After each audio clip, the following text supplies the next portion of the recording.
Welcome to The Explainer. Today, we're diving into a really common problem in the AI world: why AIs often struggle with large documents. It turns out, when it comes to AI, size really does matter. Or maybe more accurately, the bite size is everything. You see, the secret isn't just about what you feed the AI, but how you prepare the meal. So you've probably been there, right? You've got this massive PDF, maybe a long company report, and you ask an AI to find one specific thing in it, or just to give you a summary, and it completely messes it up. It gets confused, it makes stuff up, or it just gives you a totally useless answer. It's a super common problem, and it all boils down to this one question. And the answer is actually pretty straightforward. Even the most powerful AI models out there have this thing called a context window. Now, you can think of this like the AI's short-term memory or its attention span. If you try to cram an entire novel into that window all at once, it just can't handle it. It's going to either throw an error, or even worse, the quality of its answers is just going to take a nosedive. Okay, so if the problem is overwhelming the AI, the solution is actually pretty clever and, elegant. We need to do the work for the model, kind of pre-digest the information. And that brings us to this essential technique called the art of chunking.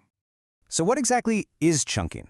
Well, it's pretty much what it sounds like. It's this super critical process of taking a massive document and breaking it down into smaller, more meaningful, bite-sized pieces we call chunks.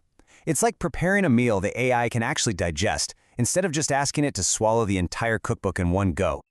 And this is so important for two main reasons. First, the obvious one: it respects that limited context window we were just talking about, so no more overwhelming the model.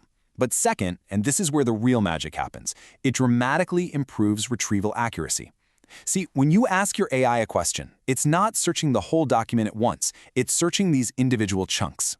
And smaller, more focused chunks mean the AI can pinpoint the exact, most relevant piece of information, which leads to way better answers.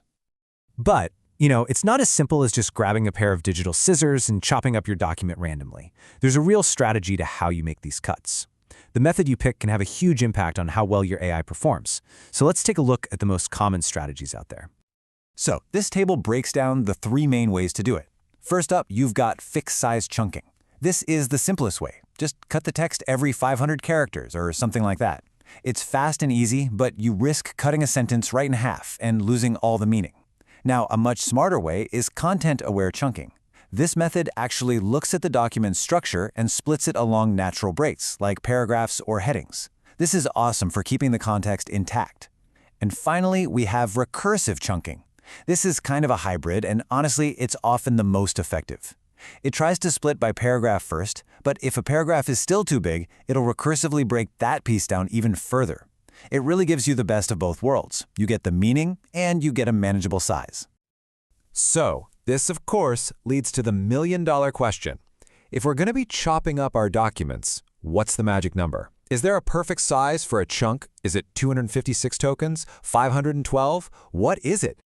And the answer is, well, I'm sorry to break it to you, but there is no single magic number. It's just not that simple.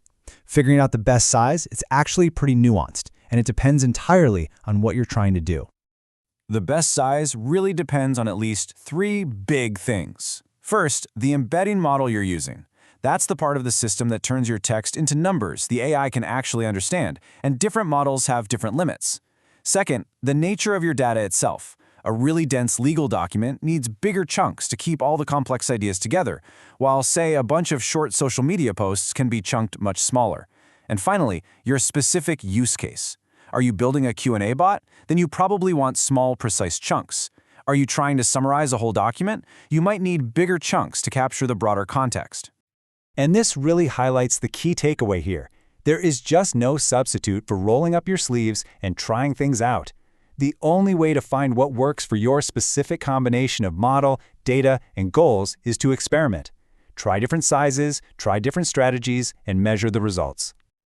All right, so let's zoom out for a second and look at the big picture. It's so easy to dismiss chunking as just, a minor technical step in the process, but in reality, it is the absolute foundation for any AI that needs to effectively find and use information.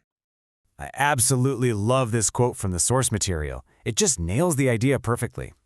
Chunking isn't the flashy part of AI, but all this behind-the-scenes work enables something called retrieval augmented generation, or RAG. And that's really just a fancy term for an AI that can look up information from a knowledge base before it gives you an answer. Smart chunking is what makes that whole lookup process actually work. So let's be crystal clear about this. Getting your chunking strategy right isn't just an optional tweak or a nice-to-have feature. It is an absolutely essential, non-negotiable step if you want to build a high-performing AI agent that can actually reason over a large set of information. Which leaves us with a final, kind of provocative thought to chew on.